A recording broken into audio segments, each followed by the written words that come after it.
Welcome to the Exam Room Podcast, brought to you by the Physicians Committee. Hello, I'm the weight loss champion, Chuck Carroll. Thank you so very much for watching and downloading in more than 150 countries around the world and making the Exam Room one of the most consumed nutrition podcasts anywhere on the planet today. Today, the focus will be on health coaching. Clearly, whenever we see trends coming out in health, at least 3/4 of the time, it's something that we prefer to be headed in the opposite direction. So a lot of people are turning to the industry of health coaching for answers, and maybe even there's more health coaches on the market. I don't know, but today we're going to be talking to one who's also a huge supporter of the show. You can check her out at drbrookebussard.com and Brooke's Balanced Blueprint. With that, we welcome the one and only Dr. Brooke Bussard back to the Exam Room. Thanks for being here. Oh, thanks so much, Chuck. You are a health coach in addition to being a doctor. How beneficial is health coaching to the typical person? I think it is critical. Talk to me. Where does the health coach fit in the overall health spectrum? In my mind, it would be awesome if everyone could have a health coach that pulls together all the different pieces of the lifestyle puzzle and meets with you once a week and goes over successes, obstacles, all the things that you need to be successful. What are those things? Because you go to a doctor's visit, you're going to be talking about labs, you're going to be talking about symptoms, you're going to be talking about sickness. What are the conversations like with a health coach? What distinguishes Brooke Bussard, health coach, from Dr. Brooke Bussard? Yeah, so when I meet with my clients as their health coach, usually we'll spend 30 minutes to an hour. Starting off, we meet once a week. And eventually it goes to twice a week or once every 2 weeks and then once a month.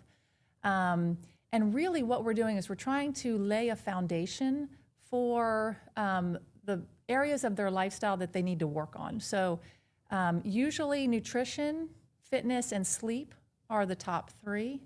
And sometimes they have other issues that we need to tackle, but those are the main ones. And just making small progress each week helps to build momentum to keep them moving forward. Because a lot of times people wait for motivation and it doesn't come. or it comes, but then it goes away. Right. So I think when you can have somebody support you as you go through this progress of becoming someone who is focused on a healthier lifestyle, it builds momentum, it builds self-trust. And then I can start to step back as the health coach, and you really have much more independence and control over your health destiny. I want to ask you about sleep, because I think up until recently, even for me, it was just like the priority is diet and exercise, diet and exercise. Those are the two ingredients to a healthy life. Right. More and more and more, sleep is entering the conversation, both from your perspective as a health coach and a doctor. What is it about sleep that makes it such a critical component of a person's overall health? It's the time when we repair and recover. And a lot of us think of it, well, for a lot of us, it's an afterthought. We don't think of it in time. Yeah. And what we need to be doing is considering sleep while we're awake. Okay. Being proactive about it. So when we get up in the morning, getting some natural sunlight into our eyes helps set our circadian rhythm for the day and say, okay, this is the time when I'm supposed to be awake. And then throughout the day, moving and hydrating, doing all the things that are part of an active lifestyle, so that when it's time to go to bed, your body now shifts and says, okay, we're done with our active day, it's time to rest. And then setting yourself up by not eating too close to bedtime, not drinking alcohol too close to bedtime, not looking at screens and having all that blue light, which of course we know interferes with sleep because it suppresses our melatonin production. All of those things, we need to be more proactive instead of just laying down thinking, I should go to sleep now. Why can't I sleep? Oh no. And you've already counted to 100, you've done all the things. And it's really because you didn't think about sleep earlier in the day. Right. Yeah. Yeah. I think that we've all had those nights where we just plumb run out of sheep to count. You're literally just laying there and just like, what are some things that you might do on those nights? And everybody is susceptible to this. We all have these days. The times when you're just laying there and your mind won't shut off. Are there some things that you try to do that can actively calm your system down, put your mind at ease, and send you off into that deep sleep? Yes, Chuck. Yes. Okay. So I think there are some good strategies you can use. One is if you have thoughts racing in your head that you're afraid you're going to forget, write them down. So I always say keep a pen and paper next to the bed, not your phone. I don't want you to take notes on your phone because then all of a sudden you've got blue light coming in. Okay? Well done. Go old school, pen and paper. Yeah, pen and paper. You got to find something. Uh-huh. Okay. The other thing is to try to block out all light. So a lot of times there's things in the room that are glowing. Yeah. And for a lot of people, a sleep mask is helpful. Big fan of the sleep mask. Yeah, so having a sleep mask handy and using it is a good idea. If you're lying in bed and you're trying to count or do something, make sure it's something that's pretty mindless. Don't do anything that's going to require more brain waves to fire. Like somebody the other day told me they tried to think of all the names that begin with the letter M. Well, that takes a lot of work. Right. Yeah, but evidently for them that's boring because it worked for them. But I thought, oh gosh, like I think for a lot of people that would be very distracting, and you'd be making yourself more alert. Doing that. So for some people, just imagining like a black box and trying not to let anything come into the black box. Right. As if the black box is your brain and you want it to be empty as you fall asleep. Yeah. Yeah. Other people have mantras that they use while they meditate that can be helpful. For me, a lot of times I count, but I count so slowly, and I try to make the counting very boring. Yeah.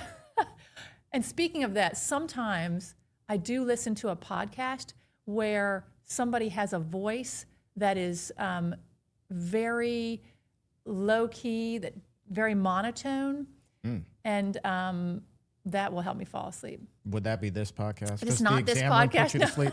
I would hope not. Not this one at all. So actually, probably a better example would be an Audible book on a nonfiction topic that you're not very interested in. Yeah. So I'll tell you what my trick is. Okay. Definitely the sleep mask, but I actually have sleep mask that has headphones built in, and then I put like nature sounds going in there, like waves crashing, or it alternates between waves crashing and then a thunderstorm. Like there's just something about total darkness and a thunderstorm that like puts me at ease. And if that still isn't doing the trick, then I turn to like diaphragmatic breathing, which is something that they taught me recently, through my health journey at the Mayo Clinic. So they gave that to me for anxiety. Like if I'm having a really,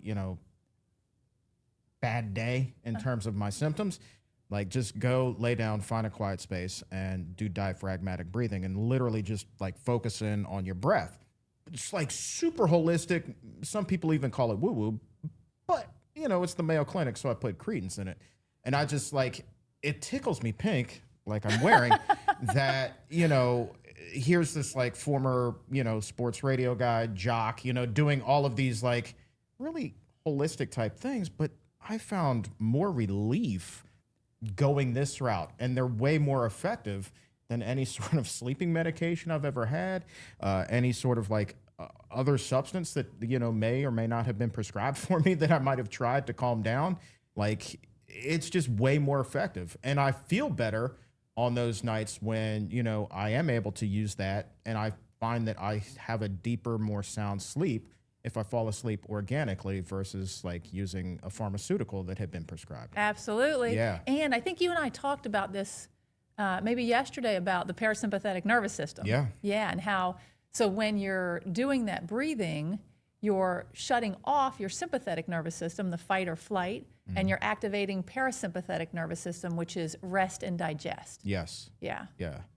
The rest part. So helpful. Do you have a lot of clients in your health coaching practice who, kind of struggle with that, like turning their mind off or just so stressed out, even, at the end of the day when they're exhausted, their mind's still racing, you coach them through these kinds of things? I do, and I think it really does help when they follow the basic parameters that we talked about in the beginning, trying to get natural light into their eyes in the morning, getting some exercise during the day, eating well, and not eating too close to bedtime. What is too close? Is it 4 hours? Is it 2 hours? What is too close? I'd say it depends on the person and it depends on what they ate. Oh, touche. Yeah. So typically I say at least 2 hours. But if you're somebody who, eats a huge salad at dinner time, you have a lot of fiber that you need to digest. Right. Maybe 3 hours is better. That's interesting. So, okay. All right, Mr. Plant-based eater out there, Mrs. Plant-based eater out there. If you're eating a whole food plant-based meal that's chock full of fiber, give yourself a little extra time to break it all down. Pro tip. Pro tip. So what are the risks, if somebody does go to sleep with a full stomach? Like, is it just harder to fall into that deep restorative sleep, or what kind of happens there? Because then there's also the idea, sorry to ramble here, of the food coma where, we've all had those meals like, oh boy, I ate too much, and then you just like pass out. So what is it about the full belly and sleep here? Yeah, I think for people who have trouble sleeping, the full belly exacerbates it. Some people I know don't have any trouble sleeping, and they can eat an hour before bedtime and be totally fine. So I think it's highly variable. I think if someone has a sensitive digestive system, they usually know it, and usually the 2 to 3 hour rule helps them. Now, I've never seen any research about what stage of sleep you fall into based on how much food you're digesting while you're sleeping. That would be an interesting thing to find out. Like, are you in stage 2, or do you actually make it to stage 3 and stage 4 while at the same time your intestines are doing their thing to break down that food into the macro and micronutrients and put them into your bloodstream? I don't know. I should ask Will Bolsowitz that question. Mr. Digestive Health. Yeah, but I think sleep is like anything else. It's highly variable, and you need to find what works for you. Right on. So if everything is so nuanced and individualized, like, how do we go about, and this is just an opinionated question, how do we go about creating these guidelines and tips for people when one size clearly is never going to fit all? Well, I think the guidelines are good because they give you tips if you need them. Right. But if somebody sleeps well, they're not going to even try the things that we're talking about, because if it's not broken, you don't need to fix it. Right. But if you are having trouble, we're sharing the tools that you can use to try to find what works for you. Right. Yeah. So, how much time do you spend? I guess we're just fixated on sleep today. How much time do you spend when you're working with your clients talking about sleep? I mean, clearly you said it was like one of the 3 biggies. So I'd imagine, like, when somebody's doing the intake evaluation with you, like, do you spend a lot of time saying, well, usually I sleep like 6 to 7 hours a night? Is it good sleep? Is it bad sleep? Like, is it really one of your primary focuses? Well, I would say it's the third one. Okay. I would say nutrition and exercise. There, the big 2. The big 2. And so if we spend an hour together, I would say it's usually 30 minutes on nutrition. 20 minutes on exercise, 10 on sleep. Gotcha. Yeah. How many people are like, you ask, do you feel like you're getting enough sleep? Like, I sleep pretty good. 4 to 5 hours a night. And, it's just like woefully short. I don't see that very often. Really? The 4 to 5 hours. Okay. Yeah, that's really short. Is that you, Chuck? No. Oh, okay. I mean, it had been up until a few years ago, Okay. but we're prioritizing like minimum, Yeah. not 6, minimum. Yeah, Usually it's 8. Okay. Yeah, I would say most people that I see are getting 7 to 8 hours of sleep, but a lot of times it's not quality sleep. Gotcha. Yeah. Gotcha. What is it, when you say quality sleep, is that uninterrupted, deep sleep, restorative sleep? Yeah, and not frustrated that, they get up to go to the bathroom, but then they have trouble falling back asleep, or they wake up at 4 and they're like, oh, I just can't sleep anymore. I feel like I should get up. Yep. that Yep. kind of thing. Yeah. Yeah. So they feel like they have time to be in the bed, Right. right? But the quality's not great. I gotcha. Yeah. I gotcha. Let's pivot over to nutrition there, seeing as it takes up half the hour. Same kind of a question, if people come in, I sleep pretty good, 7 to 8 hours, but it's interrupted. It's just not quality sleep. How many people come in thinking that they're eating a pretty good, healthy diet and then are just kind of blown away by all of the room for improvement there is? That's most people. Okay, there we go. Yeah, they feel like they're eating pretty well and they don't understand. Usually people who come to see me, it's for body composition. They want to get closer to their ideal body weight, to reduce disease and feel better in their clothes and life. Right. And they feel like they're eating pretty well and they don't understand why they're not getting there. Gotcha. And usually I start out with a food journal, often using Chronometer or some sort of digital app that we can share and look at together. And as you can imagine, one of the first things I look at is fiber, and it's usually pretty low. Right. And then the other thing, I really like to just see how many animal products they have in the diet. A lot of times it's dairy products, as you can imagine.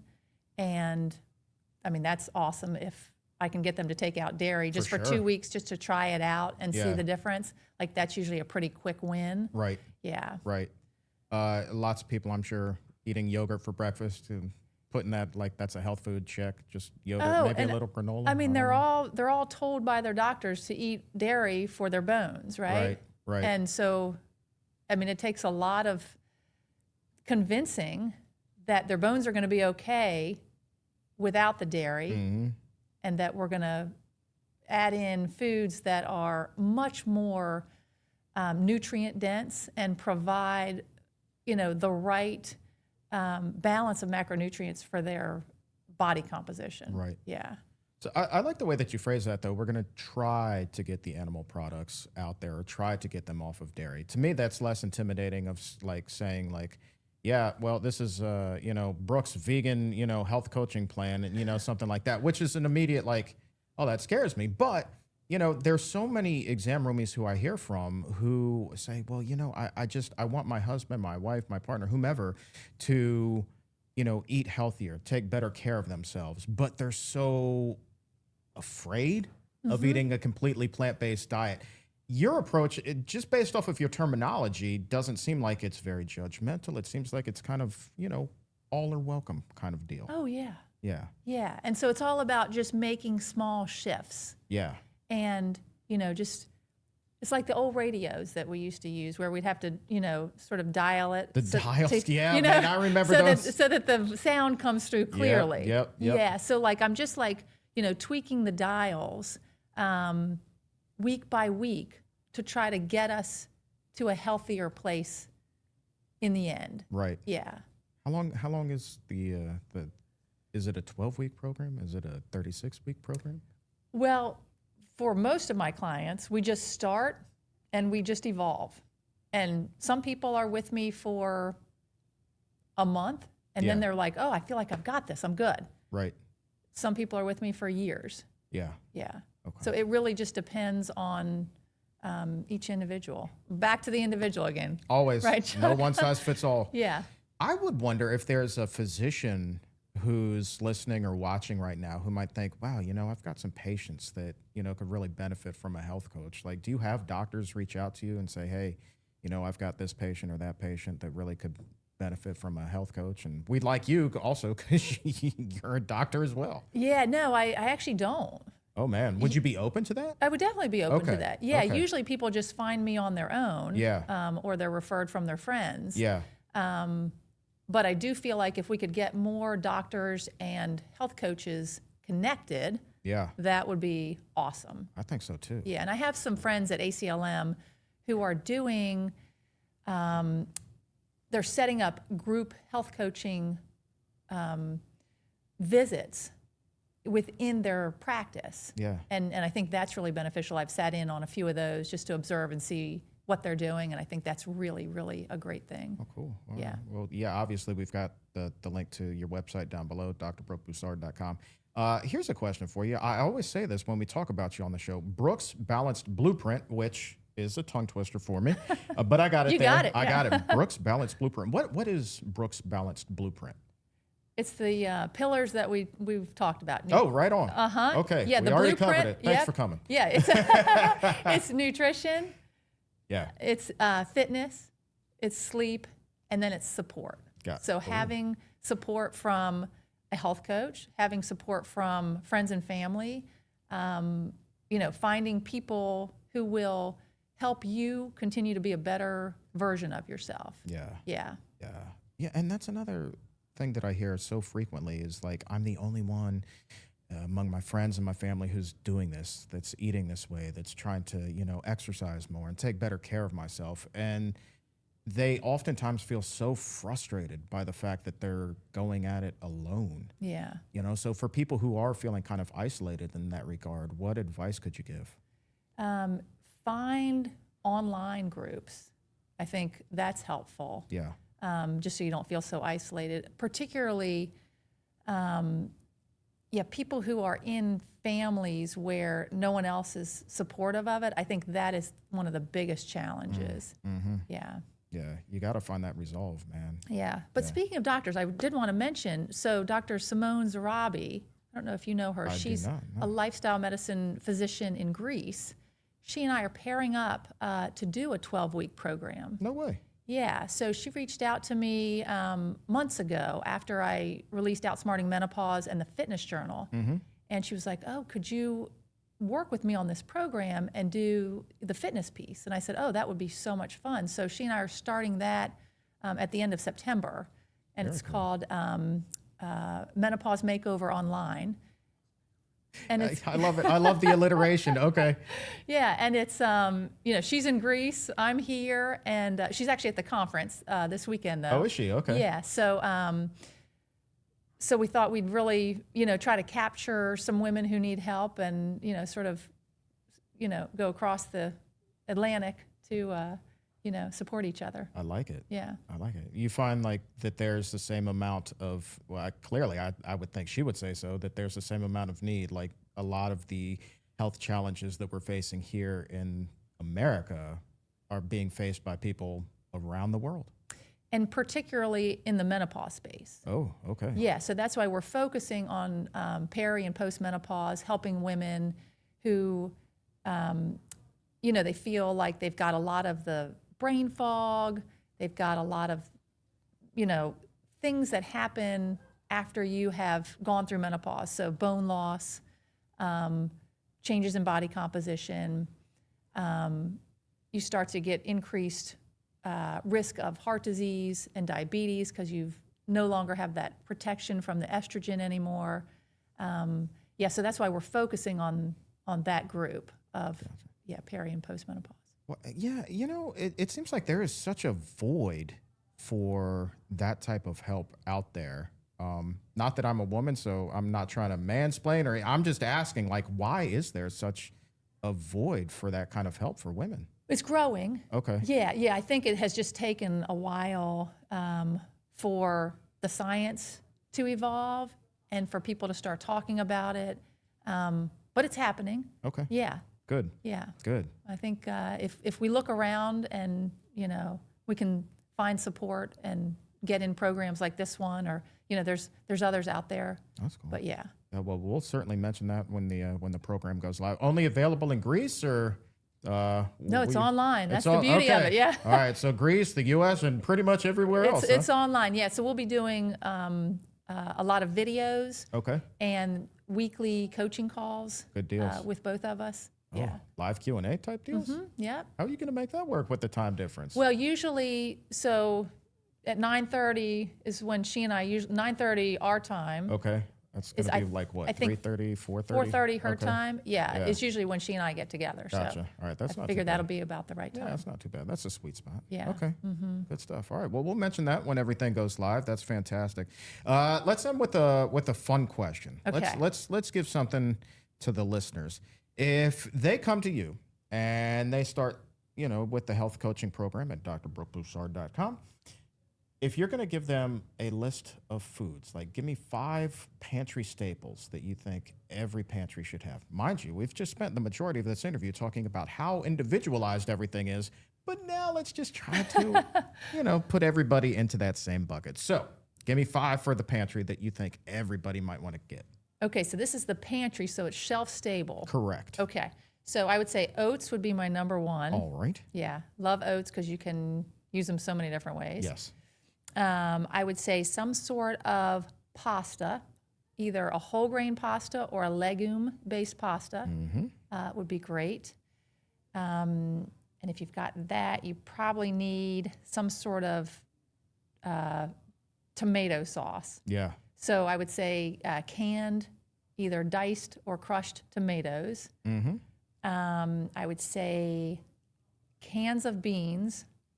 So I could just make a big category of that. So I know. yeah, pinto, kidney. Yeah, okay. Do you have a particular favorite bean? It seems different for everybody. I've lots of black bean fans, lots of pinto fans, lots of kidney bean fans. Somebody said black-eyed peas the other day were their favorite. Yeah. Yeah, I would say probably pinto are my favorite. Yeah. Oh, that's a versatile bean. If you'll give me a heirloom bean, I would take a scarlet runner. That's a pretty specific bean. Not that a pinto bean is not specific, but I mean, like that's like a niche category of bean right there. Yeah. Okay. Yeah. So I get those from Rancho Gordo in California. Yeah. Yeah. And if you want to, get somebody a Christmas present, holiday gift or birthday present of a bean, a scarlet runner. A scarlet runner is amazing. Okay. Yes. I'm not sure that I've ever had a scarlet runner. Oh. All right. It's a big bean. Okay. It's big. And it's scarlet colored, so it's kind of the color of a kidney bean. Okay. And it's got a great meaty texture to it. All right. Yeah, delicious. Scarlet runners. Yeah. Okay. From Rancho Gordo. Okay. Yeah. All right. Okay, so we've got 4 things already. We want oats, 5. We got beans. We got pastas. And we've got our tomatoes. Yep. I'm looking for one more. One more. What are we going to say for this one, Chuck? It's your answer. Okay. This is all you, Doc. I guess I would go with, a whole grain. Okay. So I'd probably go wild rice, though. Oh, that's tasty. Yeah. Wild just rice.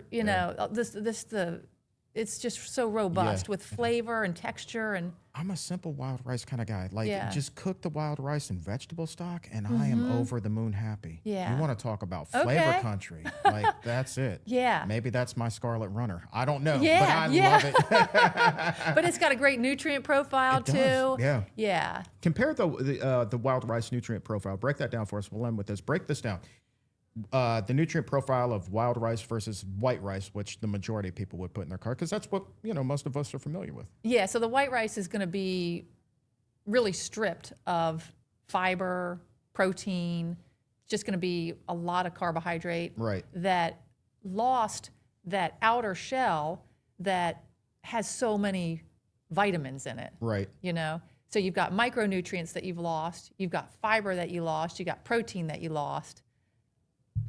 So the wild rice is just boom. Yeah. You got it all. Yeah. That's not the same. Like I've heard even Dr. Neil Barnard say though, like white rice compared to like so many other things, still not the worst thing that you could possibly eat. Yeah. And if you're piling veggies and tofu and beans onto your white rice, you're getting all those veggies there. Yeah. And so like that's totally good. Yeah. Yeah. It's the Chinese restaurant in my sleepy little southern Maryland town does not have brown rice. So it's, I'm not afraid, but they do have steamed vegetables with tofu, with no sauce or anything like that. Right. And, no problem. Put that on the white rice. Good to go. Yeah. No problem. That said, give me the wild rice with the veggie stock. Over the moon happy. Right. Over the moon happy. Yeah. And your body is too. Your cells are like, woo. It's a pretty good day. It's a pretty good day. Yeah. All right, Dr. Brooke Bussard, we've got links to everything down below, your online coaching course and your books, and we look forward to the forthcoming menopause program. So big doings. You're staying busy. Yeah. Thanks, Chuck. It's great to see you today. Dr. Brooke Bussard, thank you.